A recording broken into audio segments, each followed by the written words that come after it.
தங்கள் மனம் கவர் திரை கலைஞர்களின் வாழ்க்கை பயணத்தை தாங்கள் தொடர்ந்து காண உங்கள் நியூஸ் மிக்ஸ் டிவியை சப்ஸ்கிரைப் செய்து கொள்வதுடன் நிகழ்ச்சி பிடித்திருந்தால் லைக் என்ற பட்டன் மூலம் தங்கள் விருப்பத்தையும் மற்றவர்களும் அறிந்திட ஷேர் என்ற பட்டன் மூலம் பகிர வேண்டுகிறோம்.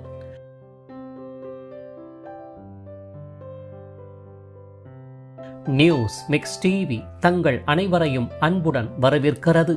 சற்று நெடிந்த உயரத்திற்கேற்ப பூசினார் போன்ற உடல்வாகு, மாநிலம் கொண்ட தோற்ற பொலிவில் நீள்வட்ட வடிவம் கொண்ட முக அமைப்பில் கூர்மை மிக்க சிறிய விழிகள் மற்றும் பிரத்யேக குரல் வளம் உள்ளிட்ட குறிப்பிடும்படியான தோற்ற காரணிகளையும் நாடக மற்றும் வெள்ளித்திரை பன்முக நடிகர், கதையாசிரியர், வசனகர்த்தா, இசையமைப்பாளர் மற்றும் பொறியாளர் என சொல்லிக்கொண்டே போகும் அளவுக்கு எண்ணற்ற கலை திறன்களை தன்னுள் கொண்டவர்தான் தற்போது தனது குடும்பத்தையும் கலை உலகையும் மீளா துயரில் ஆழ்த்திவிட்டு மறைந்து போன சிறப்பு நாயகர் குரியகோஸ் ரங்கா ஆவார். நடிகர்கள் எம்.ஆர். ராஜாமணி, விசு மற்றும் கிஷ்முவின் பாசத்திற்குரிய ஒரே தங்கையின் கணவர்.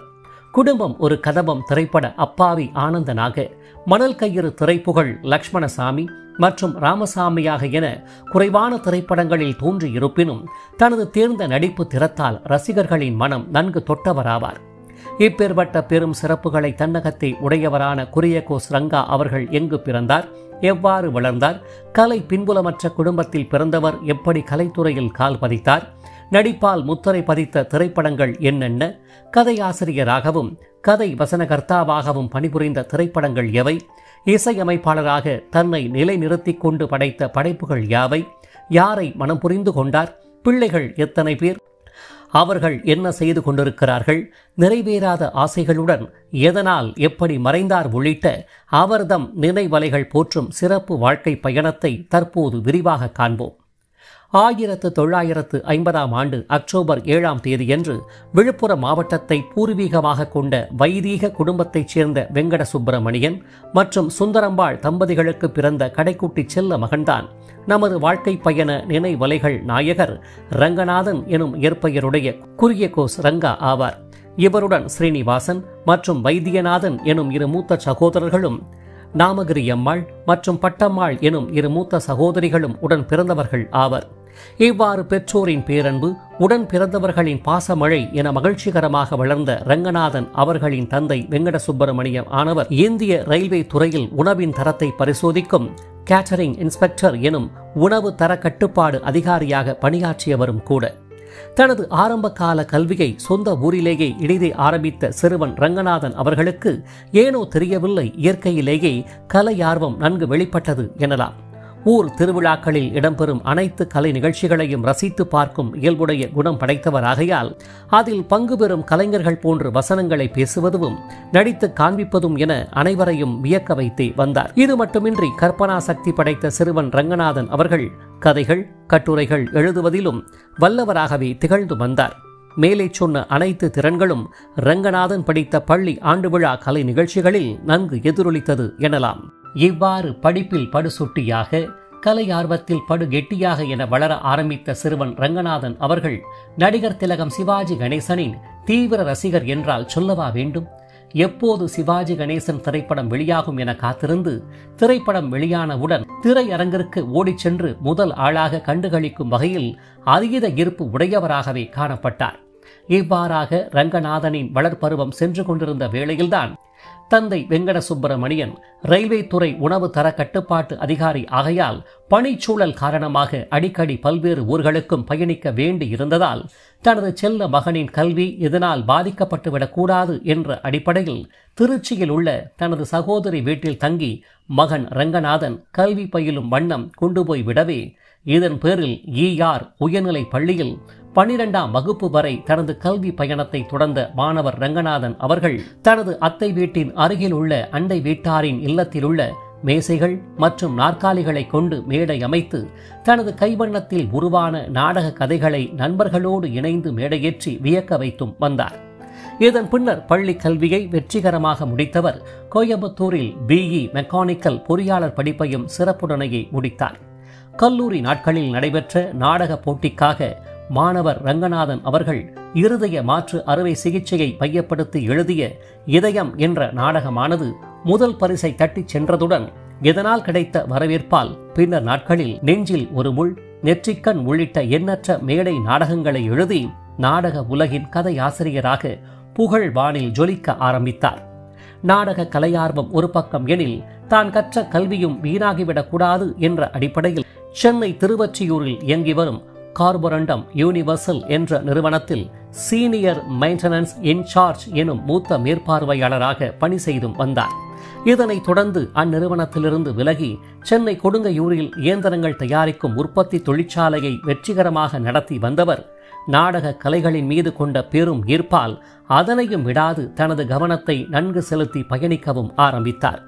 இவ்வேளையில்தான் நகைச்சுவை நாயகர் ஒய்ஜி மகேந்திரனின் தந்தை ஒய்ஜி பார்த்தசாரதி அவர்கள் தலைமையில் நடத்தி வந்த யுனைடெட் அமெச்சூர் ஆர்டிஸ்ட் எனும் UAA நாடக குழுவிலிருந்து விலகிய கதையாசிரியர், நடிகர் மற்றும் இயக்குனருமான மறைந்த விசு அவர்கள் தனது சகோதரர்கள் MR ராஜாமணி மற்றும் கிஷ்மு ஆகியோருடன் இணைந்து ஆரம்பித்த விஸ்வசாந்தி நாடக குழுவில் இணைந்து நாடக உலகில் செம்மைப்படுத்திக் கொண்டார் ரங்கநாதன் அவர்கள். இவ்வாறு விஸ்வசாந்தி நாடக குழுவில் விசுவின் கைவண்ணத்தில் உருவான உறவுக்கு கை கொடுப்போம், சிரித்துக்கொண்டே அழுகிறோம், மோடி மஸ்தான் உள்ளிட்ட மேடை நாடகங்களில் பிரதான கதாபாத்திரங்களை ஏற்று நடித்தும் வந்தார். உறவுக்கு கை கொடுப்போம் என்ற நாடகம்தான் பின்னர் நாட்களில் ஏவிஎம் தயாரிப்பு நிறுவனத்தால் சம்சாரம் அது மின்சாரம் என்ற பெயரில் திரைப்படமாக வெளியாகி மாபெரும் வெற்றிகளை கண்டது. இதைப் போலவே அவள் சுமங்கலிதான் என்ற நாடகம் மேடையேற்றப்பட்ட போது அதில் குரியக்கோஸ் என்ற மலையாள மொழி பேசும் கதாபாத்திரத்தை ஏற்று ரங்கநாதன் நடித்த வேளையில் நாடக உலக ரசிகர்களால் நன்கு வரவேற்கப்பட்டார். இதனை மனதிற்கொண்டு நாடகத்தில் நடித்த குரியக்கோஸ் என்ற கதாபாத்திரத்தின் பெயரை அடைமொழியாக சூட்டி குரியக்கோஸ் ரங்கா என கலையுலகிற்காக பெயர் மாற்றம் செய்து வைத்தார் பிரபல இயக்குனர் SP முத்துராமன் அவர்கள். இக்கதையானது திரைப்பட வடிவில் கார்த்திக் இளவரசி நடிப்பில் அதே பெயரில் வெளியான போது ரங்கநாதன் ஏற்ற கதாபாத்திரத்தை சந்திரசேகர் அவர்கள் ஏற்று நடித்து சிறப்பித்தார். இவ்வாறு ஒரு நாடக நடிகராக பயணித்து வந்த குரியக்கோஸ் ரங்கா அவர்கள் விசுவின் சிரித்துக்கொண்டே அழுகிறோம் என்ற நாடகத்தில் நடித்தது மட்டுமின்றி அந்நாடகமானது ஊருக்கு உபதேசம் என்ற பெயரில் SP சேகர் ஊர்வசி நடிப்பில் திரைப்படமாக்கப்பட்ட போது அதற்கான திரைக்கதையை எழுதி தனது மற்றுமொரு பன்முக முத்திரையையும் நன்கு பதித்தார். விஸ்வசாந்தி நாடக குழு மட்டுமின்றி தனது நாடக உலக நண்பரான காத்தாடி ராமமூர்த்தியின் நாடக குழுவிலும் தன்னை இணைத்துக் கொண்டு மேடையேறி வந்த குரியக்கோஸ் ரங்கா அவர்கள் அந்நாடக குழுவால் பலமுறை மேடையேற்றப்பட்ட விசுவின் டௌரி கல்யாண வைபோகமே என்ற நாடகத்திலும் பிரதான வேடமேற்றும் நடித்தார். இந்நாடகமும் பின்னர் நாட்களில் விசுவின் நடிப்பு மற்றும் இயக்கத்தில் விஜயகாந்த், ஸ்ரீவித்யா, விஜி நடிப்பு கூட்டணியில் டௌரி கல்யாணம் என்ற பெயரில் வெளியாகி ஜனரஞ்சக வெற்றியை நன்கு பெற்றது. விசுவின் மூத்த அண்ணன் MR ராஜாமணி அவர்கள் நடத்தி வந்த MRR தியேட்டர்ஸ் என்ற நாடக குழுவிலும் இணைந்து நடித்து வந்த ரங்கா அவர்கள் உறவாடும் ராகங்கள், 4 பேருக்கு நன்றி, உறவோடு ஒதுங்கி வாழ்வோம், கீழ்வானம் சிவக்கும் உள்ளிட்ட தன் கைவண்ணத்தில் உருவான மேடை நாடகங்களால் புகழ் வானின் உச்சத்தையும் நன்கு தொட்டார். இவ்வாறு நாடக கலைஞர், கதையாசிரியர் மற்றும் கதை வசனகர்த்தா என தனது பன்முகங்களை வெளிக்கொணர்ந்து வந்த குரியக்கோஸ் ரங்கா அவர்களின் நடிப்பு திறனை தமிழ் திரை உலகமும் தன்பால் வரவேற்றது எனலாம். இதன் அடிப்படையில் 1981 விசாகம் பிக்சர்ஸ் தயாரிப்பில் விசுவின் கதை வசனம் மற்றும் நடிப்பில் SP முத்துராமன் இயக்கத்தில் வெளியான குடும்பம் ஒரு கதம்பம் என்ற திரைப்படத்தின் வாயிலாக முதலில் தமிழ் திரை உலகில் கால் பதித்தார் குரியக்கோஸ் ரங்கா அவர்கள். காம்பவுண்ட் வீடுகள் எனும் தொடர் குடியிருப்பில் வாழும் நடுத்தர வர்க்கத்தினரின் யதார்த்தமிக்க இயல்பு வாழ்க்கையை மனதை தொடும் வகையில் அமைந்த இத்திரைப்படத்தில் ஆனந்தன் என்ற கதாபாத்திரத்தை ஏற்று அக்காம்பவுண்ட் வீட்டின் உரிமையாளர் கவுண்டமணியால் அறையே இல்லாத வராந்தாவில் குடியேறும் குடியிருப்பு வாசியாக சற்று பயந்து கொண்டே மற்றவர்களிடம் அறிமுகம் ஆவதாக இருக்கட்டும், டீச்சரான தனது மனைவியை விட்டு வேலை நிமித்தம் காரணமாக பிரிந்து வாழ்வதை சுகாசினி மற்றும் சுமலதாவிடம் கூறுவதாகட்டும், இதன் பின்னர் தன் அன்பு மனைவி பானுமதிக்கு கடிதம் எழுதுகிறேன் என பானுமதி என்ற பெயரில் உள்ள துணைக்காலை மாற்றி போட்டு பானுமதியை பனுமதி என்றும் பனுமாதி என்றும் தவறாக எழுதி அதை திருத்துகிறேன் பேர்வழி என விசு கற்றுக் கொடுக்கும் கடித பாங்கினையும் ஒரு கட்டத்தில் வெறுத்து போய் அவ ஏன் மனைவியா, காலை நான் எங்க வேணும்னாலும் போடுவேன் என்று கோபம் கொப்பளிக்க நடித்த ரங்கா அவர்களின் இயலாமை மிக்க நடிப்பை யார்தான் மறக்க முடியும்? சென்சார் போர்டு வரை சென்ற இத்திரைப்படத்தின் இக்காட்சிகளை மறுப்பேதுமின்றி சிரித்துக்கொண்டே அனுமதித்தனராம் சென்சார் போர்டு உறுப்பினர்கள். முதல் திரைப்படத்திலேயே ரசிகர்களின் பேரபிமானத்தை நன்கு பெற்றவராக மாறிப்போன குரியகோஸ் ரங்கா அவர்களை புகழின் உச்சத்தில் இரட்டை நாயகராக அமர்த்திய திரைப்படம்தான் விசுவின் மோடி பஸ்தான் என்ற மேடை நாடக கதையை தழுவி எடுக்கப்பட்ட மணல் கயிறு திரைப்படமாகும். 1982 கவிதாலயா தயாரிப்பில் விசுவின் கதை வசனம் இயக்க நடிப்பில் வெளியான இத்திரைப்படத்தில் காது கேளாத மாணிக்கம் பிள்ளையாக தோன்றி நடித்த M.R. ராஜாமணி மற்றும் கமலா காமேஷின் மகன்களாக, உமா எனும் சாந்தி கிருஷ்ணாவின் அண்ணன்களாக லக்ஷ்மண சாமியாகவும் ராமசாமியாகவும் தோன்றி நடிப்பு மற்றும் முக பாவனைகளால் அசத்தி இருப்பார் குரியகோஸ் ரங்கா அவர்கள். கண்ணாடி அணிந்து கொண்டு கைகள் இரண்டையும் இணைத்து விரல்களால் தாளம் போட்டு அப்பாவி போன்று பேசும் லக்ஷ்மண சாமியாக நடித்தவர் மாப்பிள்ளை S.V. சேகர் கோபத்துடன் வீட்டை விட்டு வெளியேறி தங்கை உமாவுடன் ஸ்கூட்டரை செல்ல முயற்சிக்க, ஸ்கூட்டரை ஓட்ட விடாமல் மாப்பிள்ள என அரற்றும் குரலில் ஊரையே வேடிக்கை பார்க்கும் வண்ணமாக நடிப்பால் அசரடித்திருப்பார். அப்பாவி லக்ஷ்மணசாமிக்கு நேர் எதிராக தைரியமிக்கவராக கிஷ்முவை நேரடியாக மிரட்டுவதும், தங்கை கணவர் S.V. சேகரை ஹோட்டல் பாத்ரூமில் தட்டிவிட்டு செல்லும் காட்சியிலும் பின்னர் மைத்துனர் என தெரிந்தவுடன் பவ்யமாகி பேசுவதும் என நடிப்பால் வியக்க வைத்திருப்பார். குடும்பம் ஒரு கதம்பம், மணல் கயிறு என நடிப்பால் வளர்ந்து வந்த குரியகோஸ் ரங்கா அவர்கள் விசுவின் இயக்கம் மற்றும் நடிப்பில் 1982 வெளியான கண்மணி பூங்கா என்ற திரைப்படத்தில் ரகசியங்கள் அனைத்தும் அறிந்த டாக்டர் கதாபாத்திரத்தை ஏற்று உள்ளம் தொட்டிருப்பார்.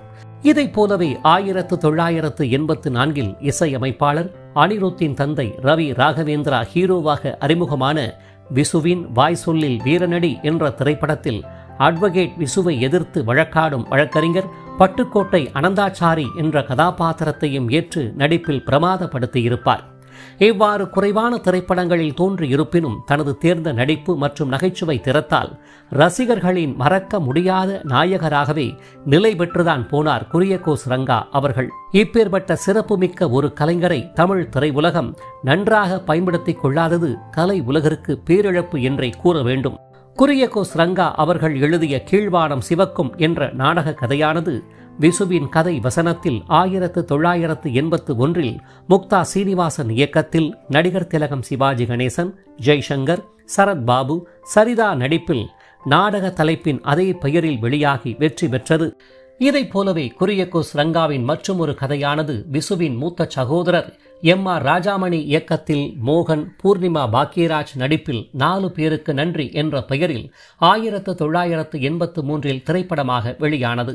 இவ்வாறு குரியகோஸ் ரங்காவின் நாடக கதைகளானது திரைப்படங்களாக உயிர் பெற்று வலம் வந்த நிலையில் திரைப்படத்திற்காக 1987 எழுதிய கதையானது ஜெகநாதன் இயக்கத்தில் சிவாஜி கணேசன், சத்யராஜ், பாண்டியராஜன் நடிப்பில் முத்துக்கள் 3 என்ற பெயரில் திரைப்படமாக வெளியானது. இப்பேற்பட்ட பன்முக திறன்களை தன்னுள் கொண்டவரான குரியகோஸ் ரங்கா அவர்கள் விசு அவர்களின் இயக்கத்திலும் நடிப்பிலும் வெளியான பட்டுக்கோட்டை பெரியப்பா, வா மகளே வா, மீண்டும் சாவித்ரி உள்ளிட்ட திரைப்படங்களில் உதவி இயக்குநராக பணிபுரிந்த சிறப்புக்குரியவர் மட்டுமின்றி தனியார் தொலைக்காட்சியில் மாபெரும் வெற்றிகளையும் மக்களின் அமோக வரவேற்பையும் பெற்ற விசுவின் அரட்டை அரங்கம் எனும் நிகழ்ச்சியின் தயாரிப்பாளர் மற்றும் இயக்குநரும் ஆவார். 3000க்கும் மேற்பட்ட மேடை நாடகங்களில் பங்கேற்ற பெருமைக்குரியவரான குரியகோஸ் ரங்கா அவர்கள் இசைத்துறையையும் விட்டு வைக்கவில்லை என்றே கூற வேண்டும்.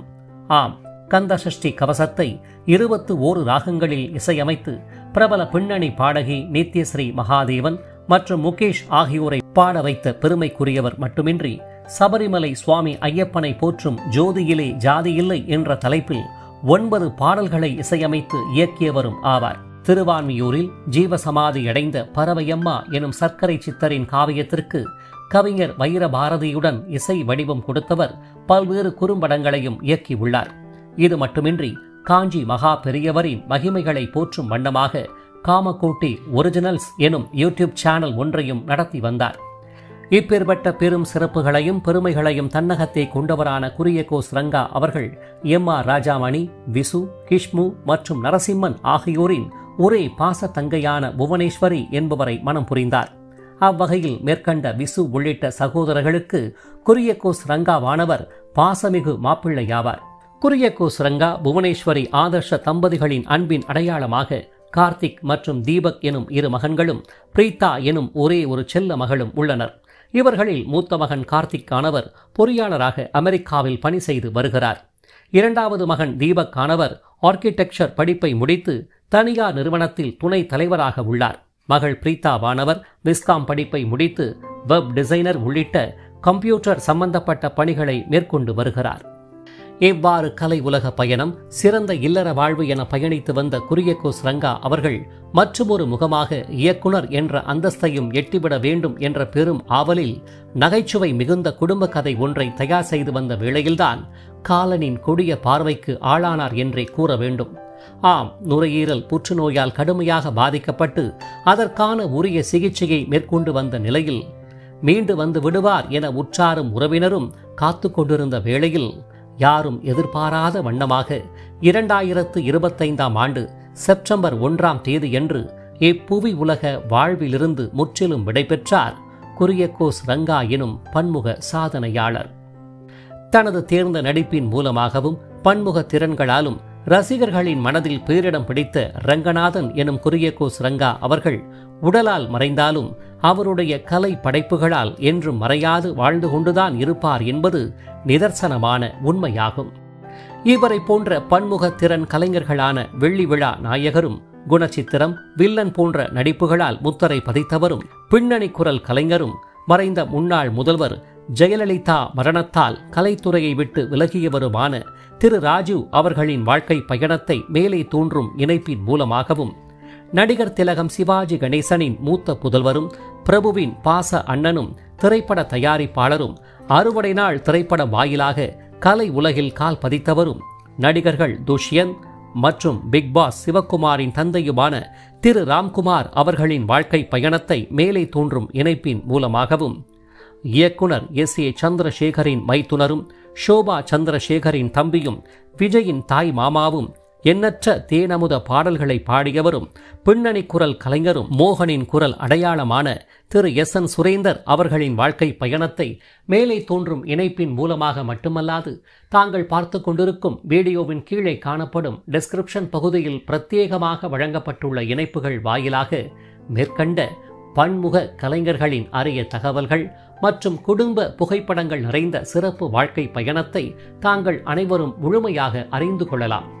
இவர்களைப் போன்ற பன்முக கலைஞர்களின் வாழ்க்கை பயணத்தை தாங்கள் தொடர்ந்து காண உங்கள் நியூஸ் மிக்ஸ் டிவியை சப்ஸ்கிரைப் செய்து கொள்வதுடன் பின்னர் வரும் பெல் பட்டனில் உள்ள ஆல் என்ற எழுத்தை தெரிவு செய்து கொண்டு தங்களின் விருப்பத்தை லைக் என்ற குறியீடு மூலமாகவும் கருத்துக்களை கமெண்ட் பாக்ஸ் வாயிலாகவும் பகிர வேண்டுகிறோம். காத்திருங்கள் மற்றும் ஒரு வாழ்க்கை பயணத்திற்கு. அதுவரை இணைந்திருங்கள் உங்கள் நியூஸ் மிக்ஸ் டிவியுடன். நன்றி.